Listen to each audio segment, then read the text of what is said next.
పోటీ చేస్తున్నటువంటి కాంగ్రెస్ పార్టీ అభ్యర్థి కొప్పుల రాజు గారు ఈ జిల్లాకి సుదీర్ఘకాలం కలెక్టర్ గా పనిచేసి ఉన్నారు. నిజాయితీ పరుడు కొప్పుల రాజు గారు. అటువంటి నిజాయితీ పరుణ్ణి పార్లమెంటుకు పంపించాల్సినటువంటి అవసరం ఉంది. ఆలోచించి హస్తం గుర్తుపై పార్లమెంటుకి, సుత్తి కడవల నక్షత్రం గుర్తుపై అసెంబ్లీకి ఓట్లు వేసి కొప్పుల రాజు గారిని, మూలం రమేష్ గారిని అత్యధిక మెజారిటీతో గెలిపించాలని ప్రార్థిస్తున్నాను.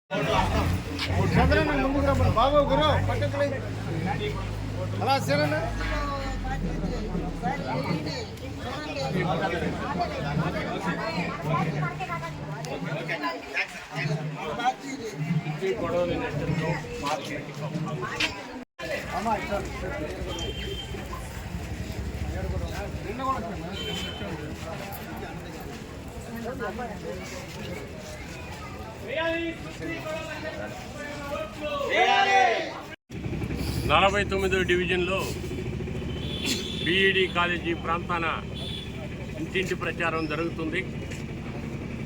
ఈ ప్రచారంలో ఎన్నింటి అనేక సమస్యలు వచ్చాయి. ఓ పక్క పెన్నా బ్యారేజ్ నిర్మాణం జరిగింది. అక్కడ ఉండేటువంటి వాళ్ళకి ప్రత్యామ్నాయ స్థలాలు చూపించాలి, అది ఆధునీకరణ చేయాలి. ఇక్కడ అనేక స్లమ్ వీళ్ళకి పట్టాలు కొంతమందికి లేవు, పట్టాలు ఇవ్వాలి. ప్రభుత్వం ఇళ్ళు నిర్మించి ఇవ్వాల్సిన పరిస్థితి ఉంది. చిన్న చిన్న వృత్తుల్లో ప్రధానంగా మైనార్టీ ప్రాంతంలో ఉన్నారు. చిన్న చిన్న వృత్తుల్లో పనిచేసుకుంటూ ఏదైతే విద్య అవసరమో కేంద్ర ప్రభుత్వం దానికి నిధులు తక్కువగా కేటాయించడం, రాష్ట్ర ప్రభుత్వం కూడా ఈరోజు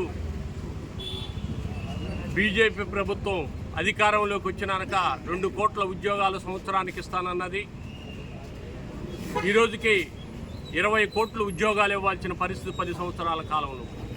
ఏ ఒక్క ఉద్యోగం ఇవ్వకుండా అనేక పరిశ్రమలు, ప్రభుత్వ సంస్థలన్నీ మూసేసి నిరుద్యోగులుగా తయారు చేసింది కానీ ఉద్యోగాలు ఇవ్వలేదు. ఓ పక్క ప్రభుత్వం అనేక రైల్వేలో ఖాళీలు ఉన్నాయి, టీచర్స్ ఖాళీగా ఉన్నాయి, ప్రభుత్వ సంస్థలు అనేకట్లో ఖాళీగా ఉన్నాయి. వీటిలన్నింటిని భర్తీ చేయాల్సిన పరిస్థితి ఉంది. మైనార్టీలు ఈరోజు దేశవ్యాప్తంగా చూస్తూ మత విద్వేషాలను రెచ్చగొట్టి బీజేపీ అటు మణిపూర్లో చర్చిల మీద దాడులు కానీ, పగలగొట్టడం కానీ, మహిళల మీద దాడులు చేయటం కానీ, దేశవ్యాప్తంగా చూసుకున్నప్పుడు మైనార్టీల మీద కానీ, గిరిజనులు, దళితుల మీద, మహిళల మీద దాడులు ఈ మధ్యకాలంలో పెరిగాయి. వీటి వ్యతిరేకంగా అనేక ఆందోళనలు మార్క్సిస్ట్ పార్టీ చేసింది. ఈ జిల్లాలో మార్క్సిస్ట్ పార్టీ అనేక ఉద్యమాలకి శ్రీకారం చుట్టింది. ఈ ప్రాంత ప్రజలు కరోనా టైంలో కూడా ఇక్కడ ఉండేటువంటి శాఖ వాళ్ళందరినీ కలిసి వాళ్ళ ఇబ్బందులు గుర్తించింది. ఈ ప్రాంత ప్రజలు మార్క్సిస్ట్ పార్టీకి అండగా ఉంటారు. ఎక్కువగా వాళ్ళందరూ సుత్తి కొడవలి నక్షత్రం గుర్తుకి ఓటేస్తామని చెప్తున్నారు. ఓ పక్క ఏదైతే ఐఏఎస్గా ఉండి కలెక్టర్ రాజు గారు ఆయన సారా వ్యతిరేక ఉద్యమానికి ఆ రోజు మా కార్యకర్తలందరూ అన్ని ప్రాంతాల్లో జిల్లా వ్యాప్తంగా నెల్లూరు నగరంలో కూడా పనిచేశారు. అదేవిధంగా ఏదైతే రాత్రి బళ్ళు పెట్టి 600 సెంటర్లు నెల్లూరు నగరంలో ఏర్పాటు చేయడం జరిగింది. అందువల్ల ప్రజలకి విద్య కావాలని, వైద్యం కానీ ఇవన్నీ ప్రభుత్వ సంస్థల్లోనే ఉండాలి. అందువల్ల విద్య ఎప్పుడు ప్రభుత్వ సంస్థల్లో ఉంటుందో పేద ప్రజలకి విద్య అందుబాటులో ఉంటుంది.